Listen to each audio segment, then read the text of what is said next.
Programme میں ایک دفعہ پھر آپ کو خوش آمدید کہیں گے، اور پروگرام کے اس حصے میں بات ہوگی آپ کے صحت کے حوالے سے معاملات پر.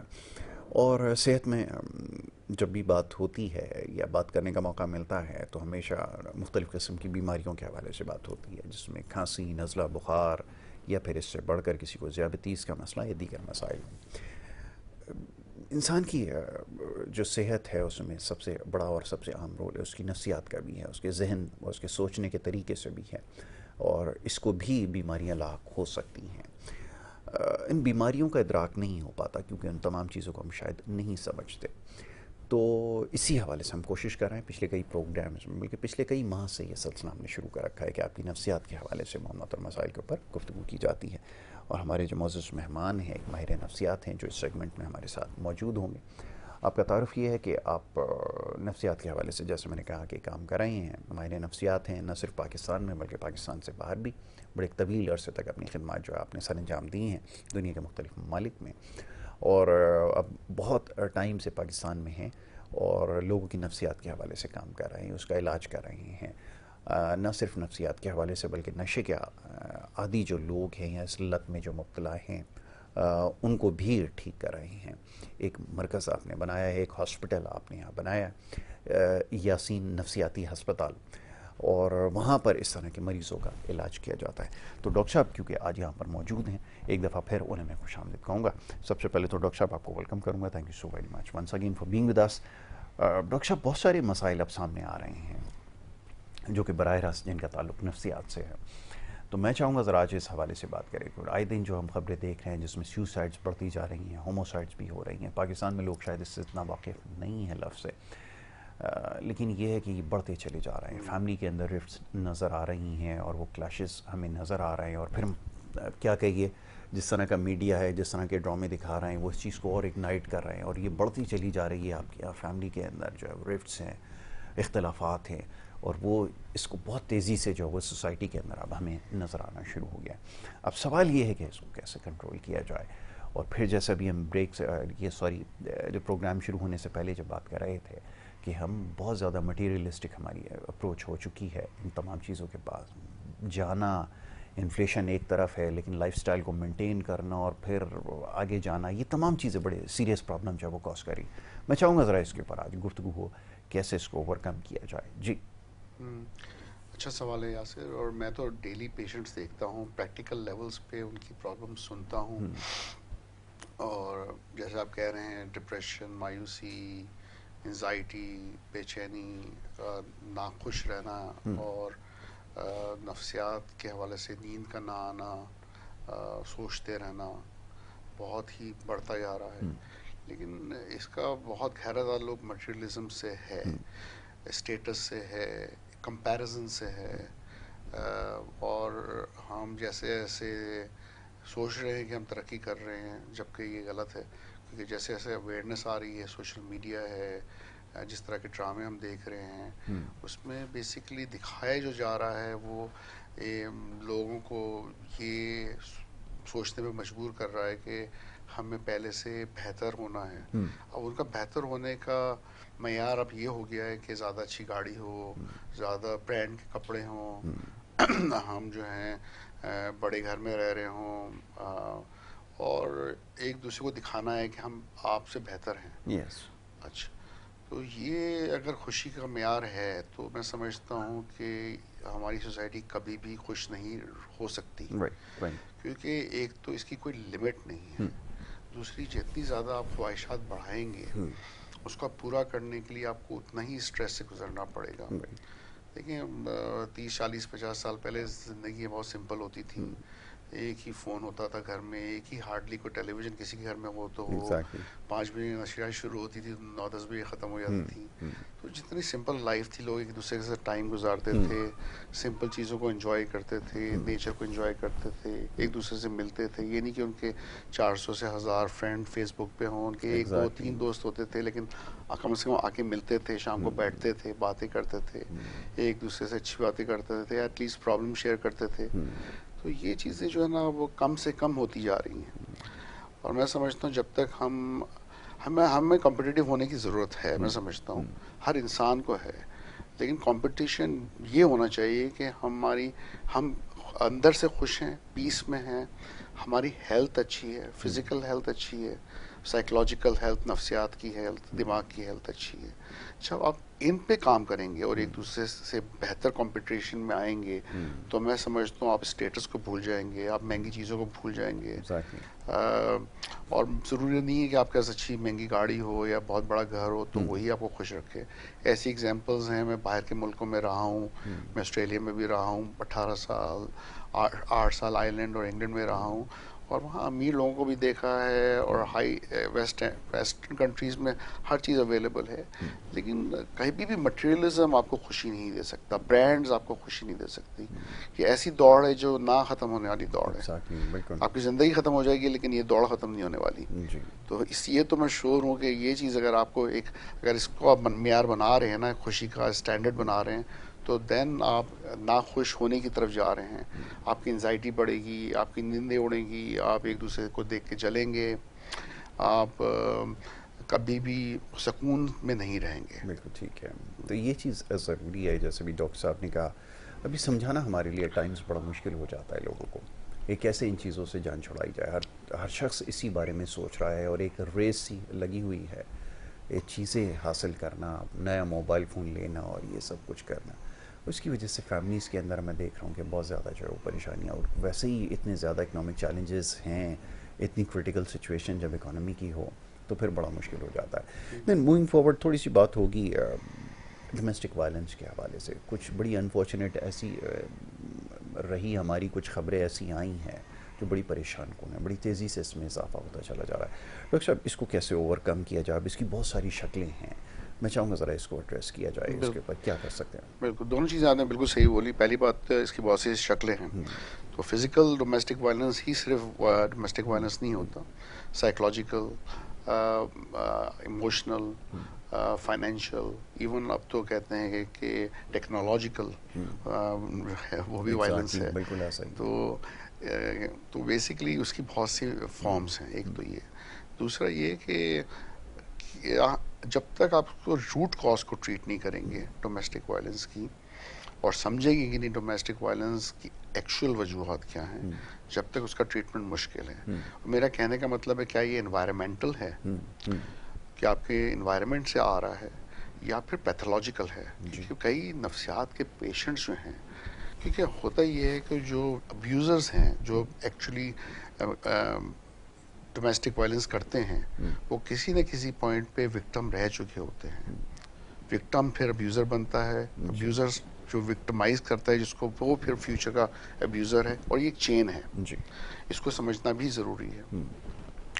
تو اور تیسرا یہ کہ بہت سی مینٹل ہیلتھ ایشوز ایسے ہیں, اور نشے کی پرابلم ایسے ہیں جس کا ڈومیسٹک وائلنس سے بڑا گہرا تعلق ہے. کہتے ہیں کہ 52% نشے کے پیشنٹس ڈومیسٹک وائلنس میں انوالو ہوتے ہیں. اراؤنڈ 35% جو ڈومیسٹک وائلنس کے کیسز ہیں اس میں مینٹل ہیلتھ ڈائگنوسس ہوتی ہے کوئی نہ کوئی. تو اس کا مطلب ہے کہ جب ڈومیسٹک وائلنس آپ ڈیل کر رہے ہیں تو آپ مینٹل ہیلتھ ایشوز, نفسیات کے پرابلمس اور نشے کے پرابلمس کو بھی ڈیل کر رہے ہیں. اس کے علاوہ انوائرمنٹل پرابلمس, میرا کہنے کا مطلب ہے کہ جس ماحول میں آپ رہ رہے ہیں, آپ صرف شوہر بیوی ایز اے پارٹنر نہیں رہتے, وہاں ساس کا بھی رول آ جاتا ہے, وہاں شوہر کی بہنوں کا بھی رول آ جاتا ہے, وہاں آس پاس اور جو ہے فیملی ممبرس کا رول آ جاتا ہے. تو وہاں باؤنڈریز ایشوز آ جاتے ہیں جو سمجھنا بڑا ضروری ہے. کیونکہ بڑی ہی ایک ایسی ایج میں کبھی کبھی شادی ہو جاتی ہے جہاں نئے شوہر اور نیا بیوی جو ہے وہ اتنے امپورٹنس نہیں دیتے اپنی ریلیشن شپ کو, اور دوسروں کی بات سنتے ہیں اور غلط فہمی کا شکار ہو جاتے ہیں. اور ان غلط فہمیوں میں جو ہے نا کانفلکٹس بڑھتے ہیں, اور پھر غلط فہمیوں میں جو ہے نا انزائٹی, ڈپریشن اور پھر ایگریشن سب بڑھتا ہے, اور جھگڑے بڑھتے ہیں. اور پھر وہ جھگڑوں کو اور مزید جو ہے نا بڑھانے کے لیے اور بہت لوگ ہوتے ہیں جو اس کو دیکھ کے خوش ہوتے ہیں کہ جھگڑے ہو رہے ہیں تو ہم اس کو کم کرنے کی جگہ اس کو مزید. تو یہاں پر یہ بھی بڑا پرابلم ہے کہ کئی ایسے کلوز فیملی ممبرز ہیں جن کو سپورٹیو رول پلے کرنا چاہیے, وہ سپورٹیو کی جگہ ان کو اس کو وائلنس کو سپورٹ کر رہے ہوتے ہیں, کہہ رہے ہوتے ہیں ہاں وہ تو غلط ہے, یہ تو غلط ہے, تب یہ ہو رہا ہے, تو اس کو جسٹیفائی کرتے ہیں. ایگزیکٹلی, بالکل آپ نے صحیح کہا, یہ ایک بڑی وجہ ہے ڈومیسٹک وائلنس کی. اب ڈومیسٹک وائلنس کا شکار کوئی ایک شخص نہیں ہو سکتا. ہمارے یہاں خیال یہ کیا جاتا ہے جب بھی یہ ٹرم استعمال ہوتی ہے کہ شاید عورت کے اوپر ظلم ہو رہا ہے.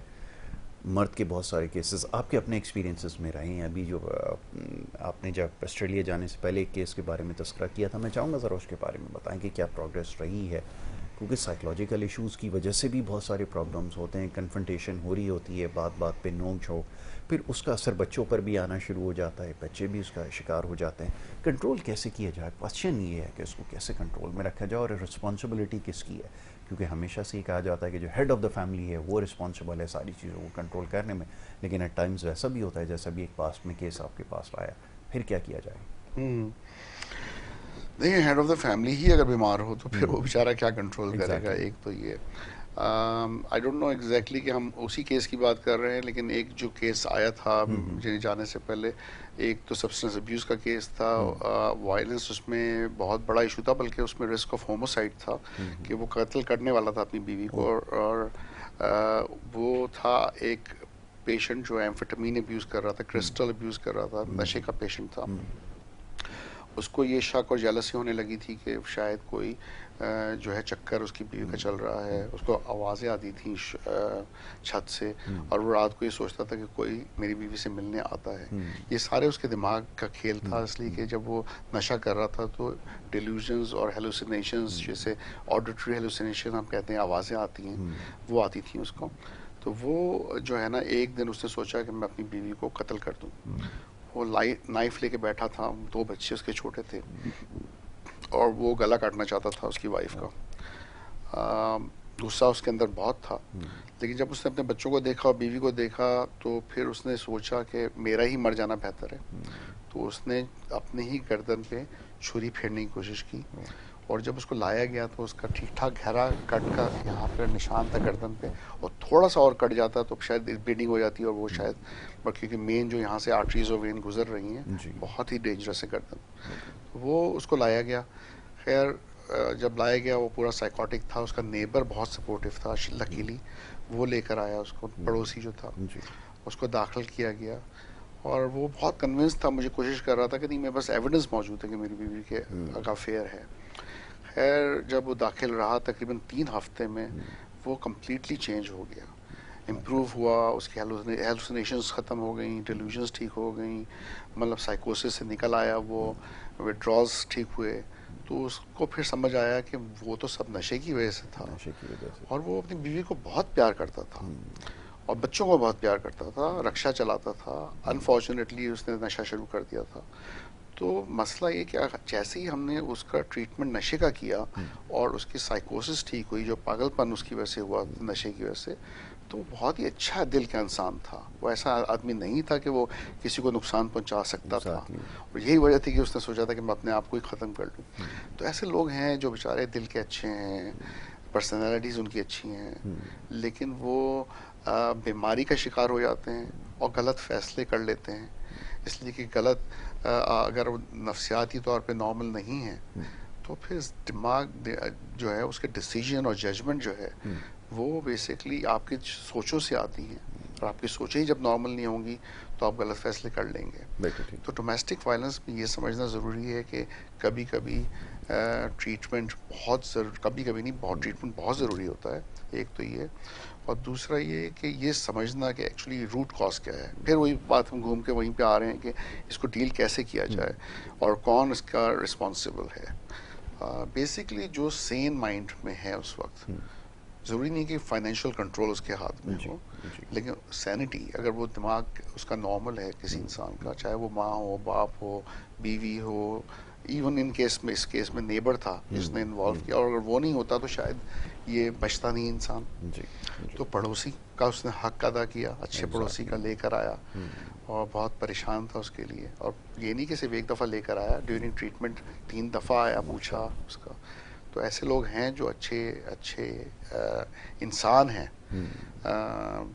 اور خوشی ہوتی ہے اچھے انسانوں سے مل کے, کیونکہ اصل میں یاسر یہ بڑا مسئلہ ہو گیا اب کہ ہم جس دوڑ میں بھاگے پھر رہے ہیں، ریٹ ریس جسے ہم کہتے ہیں نا، پیسوں کی دوڑ میں، ہم اخلاق سے دور ہوتے جا رہے ہیں، ہم ان بیسک ویلیوز سے دور ہوتے جا رہے ہیں جو کہ امپورٹنٹ ہے ایک اچھی کمیونٹی کے لیے. اور یہ چیزیں میں نے ویسٹ میں زیادہ دیکھی، نیبرہڈ واچ یا پڑوسیوں کے جیسے حقوق ہیں، وہ ویسٹ میں کافی حد تک بہت زیادہ امپلیمنٹ کیے جاتے ہیں. انفارچونیٹلی جو اسلام ہمیں یہاں سمجھاتا ہے وہ ہم پورے نہیں کر پاتے، ویسٹ میں ہوتی ہیں. اسی وجہ سے وہ ترقی بھی کر رہے ہیں اور وہ کمپیریٹیولی خوشحال بھی ہیں. ایگزیکٹلی، بالکل یہ آپ نے بالکل صحیح کہا کہ یہ ساری چیزیں ہیں، ہمیں اپنے ارد گرد نظر رکھنے کی ضرورت ہے. خاص طور پہ ایسے بہت سارے کیسز ہمارے ارد گرد ہمیں نظر آتے ہیں، مگر کیا کریں، جیسے ڈاکٹر صاحب نے کہا کہ ہر شخص یہ چاہتا ہے کہ بس میری لائف جو ہے وہ سیٹ رہے، میں جس طرح زندگی گزار رہا ہوں یہ خیر سے گزرے، اس میں معاملات ٹھیک رہیں. ارد گرد کیا ہو رہا ہے اس میں اس کی کوئی دلچسپی نہیں ہے. بڑی انفارچونیٹ یہ ہے کہ یہ تو ہم ارد گرد پڑوس کی بات کر رہے ہیں، فیملی کے اندر بہت سارے قریبی ریلیٹیوز کے اندر اس طرح کے کیسز ہیں، یا ان فیملیز کے اندر بھی اگر ہم دیکھتے ہیں اس طرح کے معاملات، تو ہم کبھی بھی آگے بڑھ کر ان معاملات کو حل کرنے کی کوشش نہیں کریں گے، بلکہ ہوتا ہے اس کے بالکل برعکس ہے. ہوتا یہ ہے کہ آپ کے ساتھ تو یقیناً آپ کے آبزرویشن میں یہ چیز آئی ہوگی کہ وہ فلانا شخص کے پاس چلے جاؤ، اس کے پاس اس کا کوئی علاج ہے، اس کے پاس کوئی تعویذ ہے، وہ معاملہ آپ کا حل کر دے گا، کیونکہ ہم اس کے پاس گئے تھے، اور اس سے پھر معاملات اور خراب ہونا شروع ہو جاتے ہیں.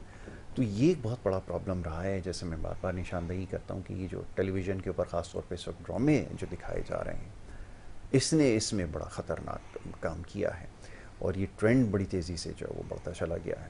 تو یہ ایک بڑی پرابلم ہے جب آپ کے پاس سوسائٹی اس طرح کی ہو، آپ کے پاس الیکٹرانک میڈیا کے اوپر بھی کچھ ایسا دکھانے کے لیے نہ ہو، سوشل میڈیا کی تو میں بات ہی نہیں کرتا. تو یہ جب کچھ ہوگا تو پھر تو بڑا مشکل ہوتا ہے کہ لوگوں کو لے کر آنا، اور پھر جس طرح کی امیج بلڈنگ کی گئی ہے، پرسیپشن جو ہے ایک جو ہاسپٹل ہے، نفسیات کے ہسپتال کا، وہ ہے کیا، وہ بھی ڈاکٹر صاحب اور میں اکثر ڈسکس کرتے ہیں، بڑا انٹرسٹنگ ہے کہ وہ ہاتھ پیر بندھے ہوئے ہیں پیشنٹ کے، اس کو شاکس دیے جا رہے ہیں، دماغ پہ کچھ اس کے لگا دیا گیا ہے. تو جب یہ اگر کانسیپٹ ہوگا تو پھر معاملات خراب ہو جائیں گے. اب ڈاکٹر صاحب ایک بڑی انفارچونیٹ یہ رہی ہے کہ یہ جو اب جس طرح سے کیسز بڑھتے جا رہے ہیں نا، تو یہ سینٹرز کی بھی مشروم گروتھ ہوئی ہے. میں نے جیسے اس سے پہلے بھی اس کے بارے میں بات کی ہے، اور وہاں پہ اسی طرح کی ریڈیکل ٹریٹمنٹ جو ہے وہ دی جا رہی ہیں. اب لوگ سب سے زیادہ جو کنسرن ہیں، جو سوالات بھیجتے ہیں، وہ اسی حوالے سے کہ آپ کے ہاسپٹل میں کیا ہوتا ہے، کس طرح ٹریٹمنٹ دی جاتی ہے، کیا کاؤنسلنگ سے صرف مسئلہ حل ہو سکتا ہے، میڈیکیشن تو سیم ہے، ڈاکٹر تو سیم میڈیکیشن پرسکرائب کرتے ہیں، بلکہ وہ تو جرنل فزیشین سے بھی وہ میڈیسنس لے لیتے ہیں پرسکرپشن لکھوا کے، اور پھر اس طرح ہمارے یہاں ٹریٹمنٹ ہو رہی ہے. تو اس کے بارے میں چاہوں گا ذرا بتائیں کہ کیا یہ واقعتاً اس سے حل ہو سکتا ہے معاملہ، یہ جو میڈیکیشن ہے کیا سب کے لیے ایکولی افیکٹو ہو سکتی ہیں؟ پلیز. دیکھیں، بات یہ نہیں ہے کہ میڈیکیشن ایکولی افیکٹو ہو سکتی ہیں کہ نہیں ہو سکتی.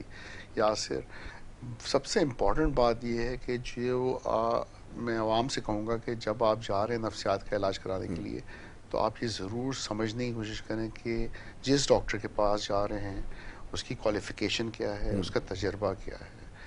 اور دیکھیں، سپوز ایک پیشنٹ اگر آغا خان ہاسپٹل جاتا ہے اور ایک سیم پیشنٹ جو ہے کسی ایسے انسٹیٹیوٹ میں جاتا ہے جہاں پر شاید M B B S doctor ہو، یا ہو سکتا ہے M B B S doctor بھی نہ ہو، تائی ڈاکٹر بیٹھے ہوئے ہوں، تو لکھنے کو تو وہ کہے گا اس نے بھی وہ اینٹی بایوٹک لکھ دی ہے انفیکشن کے لیے، اور جو آغا خان میں بیٹھا تھا اس نے بھی وہی اینٹی بایوٹک لکھ دی ہے، تو میں اتنی فیس وہاں کیوں دے رہا ہوں اور میں یہاں سستے میں 200 روپے میں کیوں علاج نہیں کرا سکتا. بات یہ ہے کہ اس نے جو ایک دوائی لکھی ہے اس سے پہلے اس نے ضرور ایویلیویشن کی ہوگی. اس نے یہ سوچا ہوگا کہ بھائی میں دیکھوں کہ اس کی ایک تو صحیح ڈائگنوسس کیا ہے، کہ مرض ایکچولی ہے کیا. دوسرا یہ کہ جب میں یہ دوائی لکھ رہا ہوں تو اس کے جو آرگنز ہیں، جیسے کڈنی ہے، جگر ہے، گردے ہیں، وہ اس دوائی کو برداشت کر سکیں گے نہیں کر سکیں گے، وہ اور مزید اور کون سی دوائیاں لے رہا ہے، اس کے ساتھ اس دوائی کا کوئی انٹریکشن تو نہیں ہوگا، اس کے مزید مضر اثرات تو نہیں ہوں گے، کتنے عرصے کے لیے دینی ہے، اور سب سے کم نقصان دہ دوائی کیا ہو سکتی ہے اس کے لیے. اور جو ماڈرن ریسرچ کے حوالے سے اب جو دوائیاں آ رہی ہیں وہ پرسکرائب کرنا rather than کہ 1970s اور 80s کی دوائیاں پرسکرائب کر دینا. اور پھر ایک اپروچ جو میں نے دیکھی ہے پاکستان میں، وہ یہ کہ سپوز میں ایک اسکن کی بات کر رہا ہوں، کسی کو سپوز اسکن کا کوئی انفیکشن ہو گئی، ڈرماٹائٹس ہی ہو گیا، تو وہ اینٹی فنگل بھی دے دیا، اس کو اسٹیرائڈ بھی دے دیے، اس کو جو ہے نا انفیکشن کے لیے کچھ اور دوائی بھی لکھ دی، ساتھ میں موئسچرائزر بھی لکھ دیا، 5 چیزیں آپ نے لکھ کے بھیج دیں، کوئی نہ کوئی چیز تو لگے گی ٹارگٹ پہ. تو بات یہ ہے کہ وہ آپ ایک اسپیسیفک ڈائگنوسس بنا کے ایک چیز نہیں کر رہے اس کو ٹریٹ، آپ ایک جرنلائز ٹریٹمنٹ دے رہے ہیں جس کے بہت سے نقصانات ہیں، کیونکہ آپ جتنی زیادہ چیزیں دیں گے اس کے اور نقصانات ہو جائیں گے. تو کوشش یہ ہوتی ہے اچھے انسٹیٹیوٹ میں صرف اپنی جگہ کی بات کر کے بڑی باتیں نہیں کرنا چاہ رہا ہوں، کیونکہ دیکھیں اچھی جگہ پہ آپ جائیں گے تو آپ کو اچھا علاج ملے گا.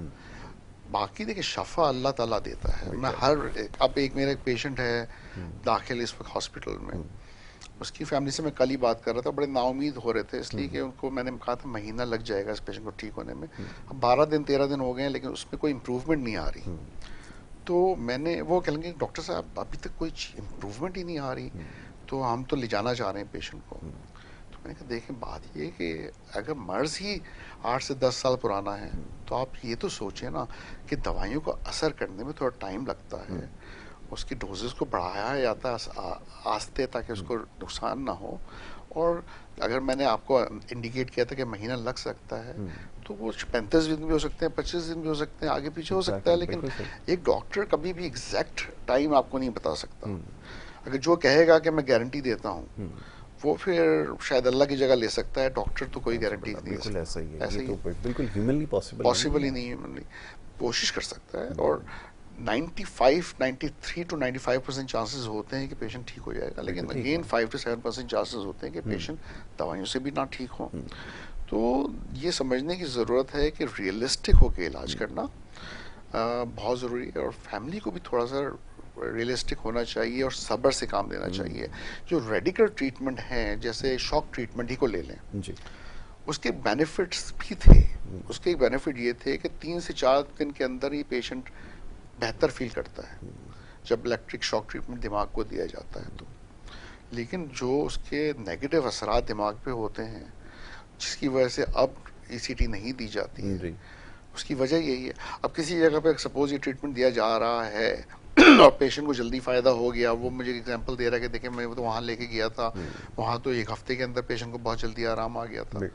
تو میں صرف یہ کہنا چاہتا ہوں کئی لوگوں سے کہ میں کچھ ایسے ٹریٹمنٹ کو سپورٹ نہیں کرتا جو پرانے ہیں، جو اب نہیں مانے جاتے، جس کے ڈفرینٹ مضر اثرات ہیں. تو بہتر ہے صبر. آپ تھوڑا سا پیشنٹ بہتر ہو 2 ہفتے بعد یا 3 ہفتے بعد رات دن 1 ہفتے میں فرق پڑ جائے، لیکن اس کے اور مزید نقصانات ہو جائے دماغ پہ، کہ دماغ ایسی چیز ہے جس سے آپ کھیل نہیں سکتے. اور ایک دفعہ کوئی ڈیمیج ہو گیا دماغ کو تو وہ ریورسیبل نہیں ہوتا کئی دفعہ. تو بہتر ہوتا ہے کہ احتیاط سے کام لیا جائے. اور پھر میں ریپیٹ کروں گا کہ جس ڈاکٹر کے پاس بھی جائیں، ضروری نہیں کہ آپ ایک انسٹیٹیوٹ ہی کو لے لیں، وہاں ضرور دیکھیں کہ کس طرح کا علاج ہو رہا ہے، کون سی دوائی دی جا رہی ہے، اور ڈاکٹر آپ کو فیڈ بیک کیا دے رہا ہے، کیا وہ لگ رہا ہے کہ پڑھا لکھا ڈاکٹر ہے کہ نہیں ہے، اس کی ڈگریز اوتھینٹک ہے کہ نہیں ہے. یہ ساری چیزیں بڑی ضروری ہوتی ہیں. صرف ایک نام کے آگے ڈاکٹر لکھنا اور ABCD لگا دینا کا مطلب نہیں کہ ہر ڈاکٹر برابر ہے. بالکل آپ نے صحیح کہا کہ یہ ہمارے یہاں ہے، جیسے میں نے کہا جرنل فزیشین سے بھی ٹریٹمنٹ جو ہے وہ کروا لی جاتی ہے، اور یہ بھی ایک وجہ ہے. اچھا جی، بریک کے لیے کہہ دیا گیا، ایک چھوٹی سی بریک ڈاکٹر صاحب یہاں پر لینی ہے. اس کے بعد ایک کویشچن آیا تھا، میں ذرا اس کی طرف آؤں گا. ایک چھوٹی سی بریک ہے، بریک کے بعد واپس آئیں گے. آپ دیکھتے رہیے ہمارا پروگرام.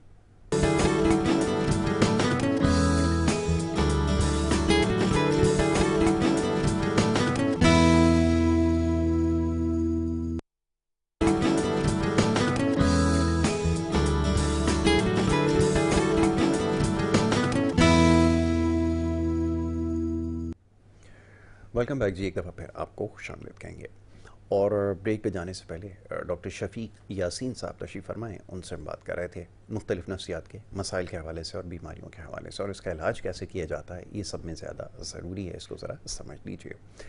ڈاکٹر صاحب اب میں کویشچنس کی طرف آتا ہوں. کچھ رینڈم کویشچنز ایسے آئے تھے، یا جس کو ہم فریکوینٹلی آسک کویشچن ہیں جو آج کل بڑے آ رہے ہیں، وہ یہ تو کہ اگر ٹیومر وغیرہ کسی کو اگر برین میں رہا ہو، اگر اس کی ٹریٹمنٹ ہوئی ہے، اس کے بعد ایک اس کا پرابلم یہ آتا ہے کہ وہ جو چیزیں بھولنا شروع ہو جاتے ہیں پیشنٹ، یا اس کی کوئی ریکوری ہے؟ اس کو ریکور کس طرح کیا جاتا ہے؟ اس کے لیے کیا ڈاکٹرز آپ کے پاس بھیجتے ہیں یا آپ کو ریکمینڈ کیا جا سکتے ہیں ایسے کیسز؟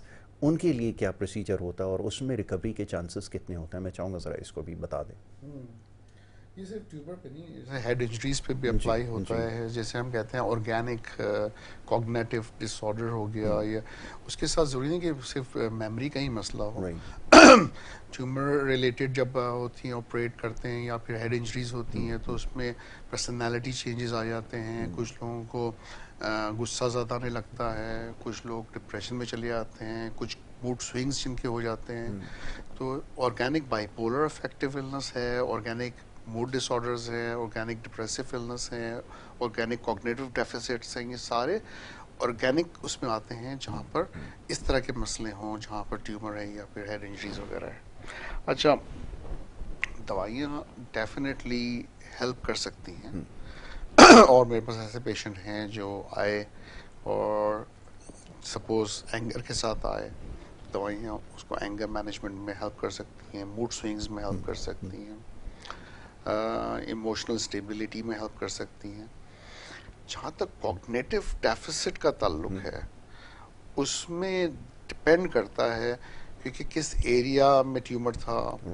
اچھا، وہ اگر کوگنیٹو امپیئرمنٹ ڈائریکٹ اس مطلب اگر وہ آپریشن سے جو پارٹ آف برین نکالا گیا ہے اس سے اگر تعلق ہے تو پھر تو میموری نہیں واپس آئے گی جو لاس ہوئی ہے. لیکن یہ سمجھنا ضروری ہے کہ اس طرح کا جو میجر آپریشن ہوتا ہے اس کے ساتھ اس کا سائیکولوجیکل امپیکٹ بہت ہائی ہوتا ہے. دیکھیے ظاہر ہے وہ ٹراما ہے کسی کے لیے بھی، وہ ضرور ڈپریشن میں جا سکتا ہے، وہ اس کو ہائی انزائٹی ہو سکتی ہے. اور یہ میں بہت دفعہ کہہ چکا ہوں، جب ڈپریشن اور انزائٹی ہوتی ہے کنسنٹریشن پور ہونے لگتی ہے. جب دھیان اور فوکس نہیں رہتا تو پھر شارٹ ٹرم میموری امپیئرمنٹ آتی ہے. تو یہ ایویلیویٹ کرنا کہ یہ پرائمری ٹیومر سے ریلیٹڈ کوگنیٹو ڈیفیسٹ ہے یا secondary to psychological trauma of tumour, اور یا اس پروسیس سے گزرنے کی وجہ سے ہوا ہے. اور اگر اس کی وجہ سے کوگنیٹو ڈیفیسٹ ہے تو وہ ریورسیبل ہے اور کافی حد تک میموری بہتر ہو سکتی ہے. بالکل ٹھیک ہے. تو ریہیبلیٹیشن کا جو طریقہ ہے اس کے بارے میں بتا دیا ہے، اور چانسز ہوتے ہیں لیکن اب 100% کی تو شیورٹی نہیں دی جا سکتی، بٹ یہ کہ ریکمینڈیڈ ہے، یہ اس کا جواب ہے. ڈاکٹر صاحب یہی اسی طرح ہیڈ انجریز کی طرف اب میں نے آنا تھا. اب وہ ہیڈ انجری کی وجہ سے یا نیور نو کہ پہلے سے یہ پرابلم ہو کسی کو کہ وہ میموری لاس ہو رہا ہے، اب وہ اس کو فگر آؤٹ نہیں کر پا رہا ہے، تو کیا جیسے بھی بات ہوئی ہے کچھ لوگوں نے یہ مائنڈ سیٹ کر لیا کہ اب ہیڈ انجری ہو ہی گئی ہے ایکسیڈنٹ کی وجہ سے تو یہ ریپیریبل نہیں ہے یا اس میں ریکوری کے چانسز نہیں ہیں. کیا اسوم کیا جا سکتا ہے ایسا؟ کیونکہ لوگ تو یہ سوچ کے بیٹھے میں، ایک سوال یہ آیا تھا ایسے پیشنٹ کے اندر، آپ کیا کہیں گے ذرا؟ آئی تھنک چانسز ہیں کہ ریکوری کے چانسز برے نہیں ہیں. اور بات وہی ہے اگین ایویلیویشن، کہ کوئی پتہ نہیں کہ پہلے سے ہی سائیکولوجیکل ایشوز ہوں. ایک تو یہ، اور دوسرا یہ کہ ہیڈ انجری کے بعد کئی سائیکولوجیکل ایشوز ہوتے ہیں، ایون آرگینک جسے ہم کہہ رہے ہیں. اور اگر یہ ریزننگ اس کی سائیکولوجیکل ہے اور ایون آرگینک بھی ہے نا، تو بھائی اگر موڈ سوئنگز ہیں اور ڈپریشن بہت زیادہ ہے، انزائٹی بہت زیادہ ہے، اور سپوز ہم نے اس کو اسٹیبلائز کر دیا تو سیکنڈری امپروومنٹ ان کوگنیشن آتی ہے، کیونکہ اس کا فوکس بہتر ہو جائے گا، کنسنٹریشن بہتر ہو جائے گی، اور اس سے میموری بہتر ہوتی ہے. اور ڈاکٹر صاحب کوشچن کروں گا. Now we have a caller, اور ہمارے ریگولر کالر یحییٰ ہیں، یحییٰ کو ضرور پروگرام میں ہم شامل کرتے ہیں. Thank you so very much Yahya, بہت شکریہ. السلام علیکم ڈاکٹر صاحب کو بھی اور آپ کو بھی. اور ڈاکٹر صاحب کو دیکھ کے مجھے یقین کرے بڑی تقویت ملتی ہے. جی جی بالکل، مجھے بھی. ان کی جو باتیں ہوتی ہیں بڑی اچھی سمجھ میں آنے والی باتیں ہوتی ہیں، تو میں ضرور دیکھتا ہوں. یاسر تھینک یو سو مچ کہ آپ ان کو بلاتے رہتے ہیں. نہیں، آپ کا ہونا ضروری ہے، you are also a part of the programme. جی ڈاکٹر صاحب، مجھے ایک سوال یہ کرنا ہے کہ جو میں آج کل جیسے گرمی بہت پڑ، اب گرمی کے اثرات بڑے خطرناک ہوتے ہیں، اور میں یہ سوال کہ آدمی ٹیمپرری طور پہ بھی آدمی کا دماغ آؤٹ ہو جاتا ہے. یقین کریں گھروں میں اتنے مسائل ہو گئے کہ گرمی کے چکر میں ایک تو لائٹ نہیں ہوتی ہے، ساری چیزیں ہوتی ہیں نا، تو آدمی اریٹیٹ ہوتا ہے اور بغیر سوچے سمجھے ایک دوسرے یعنی اب میں اپنی بھی بات کروں، میں اپنے گھر کی بات کروں تو ہوتا یہ ہے کہ ہم لوگ یعنی الجھ جاتے ہیں آپس میں، اور پھر الجھنے کے مادہ اتنے خراب ہوتے جاتے ہیں. تو یہ جو ہمارے جو فیز آتا ہے اس گرمی کی یا کریشر کی وجہ سے، اور جس میں ہم آؤٹ ہو جاتے ہیں، تو یہ کس طرح آپ کنٹرول کر سکتے ہیں؟ کیونکہ یہ بھی بڑی تکلیف دہ صورت ہے. یہ کیفیت آپ کو اگر سسٹین کر دی تو آپ کی ذہنی صلاحیت اور آپ کی ذہن میں خرابی پیدا ہونے لگتی ہے اور پھر گھر میں مسائل پیدا ہوتے ہیں. بس مختصر یہ کہوں گا جو چکر ہے, جو کیا گرمی اتنی افیکٹ کرتی ہے کہ آپ ٹیمپریری طور پہ پاگل بھی ہو سکتے ہیں, یہ میرا سوال ہے. Very good question. یا بالکل بہت اچھا آپ نے کوشچن کیا ہے. میں ڈاکٹر صاحب کوشچن دہرا دیتا ہوں. یہی ہے نا بڑا ایک وہ کہ کوئی گرمی زیادہ ہے, بہت سارے لوگوں کو ہم دیکھ رہے ہیں کہ ان سے اینگر جو ہے وہ کنٹرول نہیں ہو رہا, اور ابھی ایکسٹرنل فیکٹر اس کو میں سمجھوں گا. اسی طرح میں ایک سوال اس میں اور شامل کروں گا, جو ایک اور کوشچن بھیجا گیا تھا ان دونوں کو جو ہم وہ کو ریلیٹ کرتے ہیں کہ سروائیکل کی وجہ سے اور دیگر پرابلمس کی وجہ سے, یا کوئی اگر اور اس طرح کا ایکسٹرنل فیکٹر ہے جہاں پہ آپ کو جو ہے وہ پرابلم ہو رہی ہے, آپ کے سوچنے میں پرابلم ہو رہی ہے, آپ کے موڈ سوئنگ زیادہ ہونا شروع ہو گئے ہیں, تو اس کے لیے پہلے ٹریٹمنٹ کہاں سے شروع کی جائے گی؟ کہ آپ سمجھتے ہیں کہ وہ یہ پرابلم ہے, سروائیکل ایشو ہے, اس طرح کا اور کوئی پرابلم ہو سکتا ہے آپ کے, تو پہلے اس کو ٹریٹ کیا جائے پھر اس طرف آیا جائے, یا آپ کی ٹریٹمنٹ سے یہ کام جو ہے وہ حل ہو سکتا ہے؟ اب اینگر مینجمنٹ ایشوز اور پلس یہ کہ جو گرمی ہے ٹالرنس کیسے پیدا کی جائے, یہ بڑا امپورٹنٹ کوشچن ہے. جی ویری گڈ کوشچن. ایکچولی یہاں تو انسان پرندے بھی پریشان ہیں, میں سمجھتا ہوں. ود ان 2 days ہمارے گارڈن میں جو ہے 2 پرندے گر گئے ہیٹ اسٹروک کی وجہ سے, اور ایک ابھی میں نے ان کو پنجرے میں ڈالا, چیل گری ہے کل, اور اس کو میں نے پانی وانی دیا اور رکھا ہوا ہے. کل اس سے پہلے ایک اور وہ ٹھیک ہو کے میں ریکور ہو کے میں نے اس کو اڑایا. تو basically what's happening here is کہ انسان بھی تو بیسکلی دھوپ میں جب نکلتا ہے اور گرمی بہت زیادہ ہوتی ہے, تو ایک فیکٹر تو یہ ہے کہ ڈی ہائیڈریشن ہونے کا رسک بہت ہائی ہوتا ہے. ہم پانی کم پی رہے ہیں, ہم سمجھ رہے ہیں کہ اس کو ہم ٹالریٹ کر لیں گے, سویٹنگ بہت زیادہ ہو رہی ہے.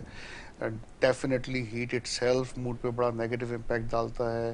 انسان کو لگتا ہے مجھے کسی طرح سے یہاں سے نکال دو, میں کہیں چلے جاؤں یا ایئر کنڈیشن میں بیٹھ جاؤں, گھر میں سے نکلوں ہی نہیں, کام پہ جاؤں ہی نہیں. تو آئی تھنک ایک تو یہ کہ ہمیں انوائرمنٹ کو دیکھیں, ہیٹ کو تو ہم کم کر نہیں سکتے, یہ ایسی چیز ہے کہ جو ہمیں برداشت کرنی ہی ہے, لیکن ان ٹائمز پہ نہ نکلنا جو بہت گرم ٹائم ہے, اگر نکلنا بھی تو پانی کا پینا اور میک شور کرنا کہ آپ کا ہیڈ کور ہے, آپ کتنا اپنے آپ کو آرام دے رہے ہیں, اور پھر ٹرائی کر رہے ہیں کہ جتنے کمٹمنٹس ہیں وہ آف پیک مطلب 12 بجے 11 بجے سے لے کے 3 بجے تک یا 4 بجے تک نہ کریں, یا کریں بھی تو انڈور ایکٹیویٹیز کریں. واک پہ نہ نکل جائیں. ہے میرے دوست جو ابھی دن میں کہہ رہے ہیں میں واک کر رہا ہوں, میں نے کہا بھائی ابھی اس طرح کی رسک نہ لو, ہیٹ اسٹروک کا بہت مسئلہ ہے. تو I think nutrition, hydration, environmental factors کو موڈیفائی کرنا, ٹائمنگ کو ڈیل کرنا, یہ سب امپورٹنٹ فیکٹرز ہیں جس سے آئی تھنک آپ کی فزیکل ہیلتھ اور مینٹل ہیلتھ دونوں ہی بہتر رہ سکتی ہے. بالکل. ایک تو یہ. پھر جہاں تک سروائیکل اور دوسرے فزیکل ہیلتھ ایشوز کا تعلق ہے, دیکھیں اگر پین مینجمنٹ ہے اور پین کی وجہ سے اریٹیبلٹی ہے, یا نیند نہیں آ رہی ہے, یا انزائٹی زیادہ ہے, اور انسان کے مینٹل ہیلتھ پہ افیکٹ آ رہا ہے, تو ڈیفینیٹلی میں کہوں گا کہ پہلے تو جو مین سروائیکل پین ہے, یہ جو اوریجن آف پین ہے, اس کا ٹریٹمنٹ ضروری ہے. ظاہر ہے اس کا وہ تو مین کاز ہے, لیکن یہ بھی ہوتا ہے کئی دفعہ کہ ہماری جو لائف سٹائل ہے اس کی وجہ سے ہمیں سروائیکل ایشوز آتے ہیں, اور اس میں بھی بڑا کردار مینٹل ہیلتھ کا ہوتا ہے کہ ہم نے بیلنس لائف بھی نہیں رکھا ہوتا فزیکل اور مینٹل ہیلتھ کی حوالے سے, جس کی وجہ سے سروائیکل ایشوز آ رہے ہیں. تو اور again prevention is better than cure, کہ جن کو نہیں ہوا ہے ان کو یہ سمجھنے کی ضرورت ہے کہ یہ پین بہت خطرناک ہوتا ہے. آپ اس پوزیشن میں پہنچے ہی نہیں کہ آپ کو سروائیکل ایشوز ہوں. آپ ہیلتھ ایسی اپنا ڈائٹ ایسی لیں, آپ سن لائٹ ایکسپوجر ہو, وائٹامن ڈی کی ضرورت ہے, آپ جس طرح سے پوسچر آپ بیٹھتے ہیں, اٹھتے ہیں, ایکسرسائز کرتے ہیں, ڈائٹ لیتے ہیں, یہ سب چیزیں اچھی ہونی چاہیے. لیکن پھر بھی there are medication in psychiatry جو کہ پین مینجمنٹ کے حوالے سے امپورٹنٹ ہے. جیسے ٹرائیجیمینل نیورالجیا ہے, فیس میں پین ہوتا ہے ہاف سائڈ پہ, اس میں کاربامازپین ہے, یا پھر ٹرائیسائکلک اینٹی ڈپریسنٹس ہیں جو کہ ہیلپ کر سکتی ہیں پین مینجمنٹ کے حوالے سے. کبھی یہ ہوتا ہے کہ سروائیکل پین سے آپ کی انسومنیا یا نیند کا پرابلم آ رہا ہے تو کچھ دوائیں ایسی ہیں جو ایٹ لیسٹ آپ کو کمفرٹیبل فیل کر سکتی ہیں جس سے پھر سروائیکل پین میں بہتری آ سکتی ہے. تو اٹس اے 2-way اسٹریٹ. لیکن ہاں روٹ کاز کو ٹریٹ ہونا چاہیے, لیکن ساتھ ساتھ اگر سائیکائٹرک ٹریٹمنٹ ساتھ چل رہی ہو اور پین مینجمنٹ کے ساتھ اس کو سپورٹ کر رہی ہو تو اس میں بھی ہیلپ مل جاتی ہے. But doctors your prescription is highly recommended, کیونکہ یہ ہمارے یہاں اس کو ٹریٹ کرنے کے لیے کوئی بہت زیادہ پھر ڈپینڈنسی اس کے اوپر ہو جائے گی تو پھر آگے چل کے پرابلم ہوگا. تو ڈاکٹر سے پہلے اس کے بارے میں رجوع کریں, اور جیسا کہ ڈاکٹر صاحب نے کہا کہ روٹ کاز کو اس کو جاننے کی کوشش کریں, اس کے بعد ٹریٹمنٹ ضروری ہے. میں بار بار اس چیز کو دہراتا ہوں, خاص طور پہ اس طرح کی میڈیسنس کو یوز کرنے سے پہلے آپ کسی ماہر ڈاکٹر سے پہلے رجوع کریں, اور اگر نفسیات کے ڈاکٹر سے کریں گے تو زیادہ بہتر ہے. وہ ہمیں جیسے بھی میں نے کہا کچھ دیر پہلے کچھ کویشچن آتے ہیں کہ وہ جی ہم اپنا جو فیملی ڈاکٹر ہے اسی کے پاس جاتے ہیں اور اسی سے جو میڈیسنس جو وہ لکھواتے ہیں, اور اس کے بعد پھر آپ کو پتہ ہے کہ سارے اس کی ایکسپرٹیز اس میں نہیں ہوتی. ڈاکٹر صاحب ٹائم کیونکہ ہمارے پاس ختم ہو گیا, اور یہ ڈسکشن ایسی ہے کہ دل کرتا ہے اس کے بعد بات کرتے جائیں, کیونکہ بہت ساری چیزیں ہمیں اب سمجھ میں آنا شروع ہو گئی ہیں, اور یقیناً جو پروگرام دیکھ رہے ہیں وہ بھی ان چیزوں کو اب سمجھ رہے ہوں گے کہ یہ نفسیات سے جڑے جو معاملات ہیں اس کے اوپر کام کرنے کی ضرورت ہے. ایک کی ابھی نشاندہی جیسے یحییٰ صاحب نے بھی کی کہ گرمی کی وجہ سے بھی بہت زیادہ پرابلمس ہو رہے ہیں, اپنے اینگر کو کنٹرول میں رکھنا یقیناً آسان کام نہیں ہے, بٹ اس کے بارے میں سوچیں ضرور کہ کیسے آپ نے پیشنٹ رہنا ہے اور ان تمام چیزوں کو آپ نے فیس کرنا ہے, کیونکہ یہ سب کے لیے ہے ایکولی. جیسا بھی ڈاکٹر صاحب نے کہا کہ پرندے بھی اس کی وجہ سے پریشان ہیں, جانور بھی ہیں سب کے, تو یہ ہماری ذمہ داری ہے کہ ان کا خیال بھی رکھیں. تو نہ صرف اپنا خیال رکھیں بلکہ ارد گرد ماحول کا بھی آپ خیال رکھیں. Thank you so very much once again doctor صاحب نے ہمیں وقت دیا. اور جناب یہاں پر وقت ہمارا پروگرام کا ختم ہو جاتا ہے. نیکسٹ ٹائم انشاءاللہ اسی پروگرام میں آپ سے ملاقات ہوگی. محمد یاسر اور ہماری ٹیم کو اجازت دیں. اللہ نگہبان.